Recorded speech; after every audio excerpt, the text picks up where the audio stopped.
an update on the protesting students from our journalist Chriselda Lewis, who's on the scene. Chriselda, do give us the latest from the scene. When we spoke to you earlier, you hadn't determined the number of those students that were injured. Can you confirm the numbers to us now?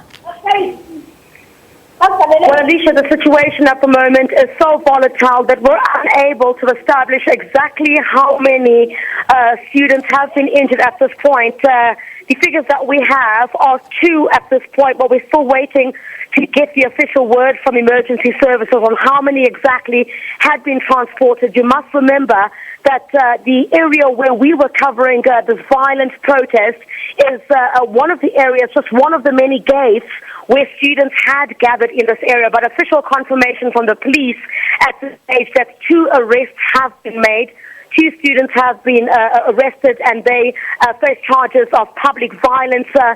Alicia, just to bring you up to speed with what's just transpired right now at the spot where we're standing at the moment, one of the assistants working with the SABC has just been attacked by 4 students here at the university. Fortunately, he managed to escape that crew. One of the SABC vehicles that tried to move past the protesting students also had to be left with security at another gate at this point. As we speak, one of our colleagues are moving one of the SABC's assistants to go and see if he has any physical injuries on his body at this point. It really speaks to the volatile nature here at Wits University as students continue to protest for a 0% increase in the fees. But we'll continue to monitor the situation here. Police have been deployed to the various areas around the campus at the moment. It seems like they're going to be here for a very long time. You must recall there, Alicia, what really sparked this scuffle at this point was when the students demanded to go and garner support from some of the private colleges, students at those private colleges, for their cause. They asked for permission from the police, and the police did not grant that permission. And after that was not granted, they then forced their way onto the streets of Braamfontein here in Johannesburg. And once they did that, police gave them 15 minutes to march back to the campus, threatening that they will take action if they refuse to do so. When they marched back to the campus, what we saw was scenes of students who also removed some of these students who were being transported in some of the Wits University buses to the other campuses. So the situation extremely volatile. When they then moved back to the main campus, refused to go onto the premises, and then that's when police had to then act. And we saw there the firing of rubber bullets, of stun grenades, and really a major scuffle, and students just scattered everywhere.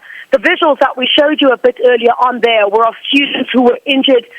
The paramedics were called and they were taken to the nearby hospitals. We're yet to confirm where they are receiving treatment at this stage.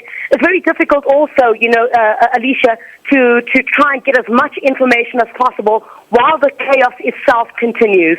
Look, Chriselda, I mean, this question keeps arising. Are the students particularly protesting against the fee hike, or generally protesting against, the notion against, or rather for free education? Because we know that the commission, the task team that has been commissioned to look at the feasibility of free education, says that it has not completed its work. Are students even willing to wait for what that outcome would be?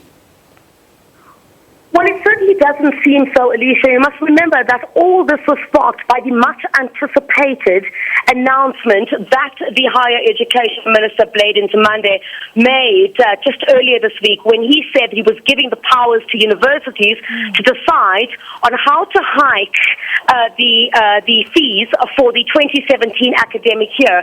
Now, you must remember the actual slogan or the actual mandate that these students and student leaders are are charging forward with. They're saying they want free education now. Now, you must remember that the commission itself had been set up to look at the feasibility of free education in South Africa. That has not been concluded, but these students are saying what happens in the interim? It's clearly a sign that in 2017, while there were some positive announcements that were made by the Higher Education Minister, where we see poorer students who will benefit more will be paying 2015 rates. These students are saying free education needs to happen now. They say they've done their own research and free education is possible in South Africa. But of course, you must recall the statements as well that were made by the Higher Education Minister when he says they looked at this from various angles, pointing to a number of reasons, referring to the inflation, referring to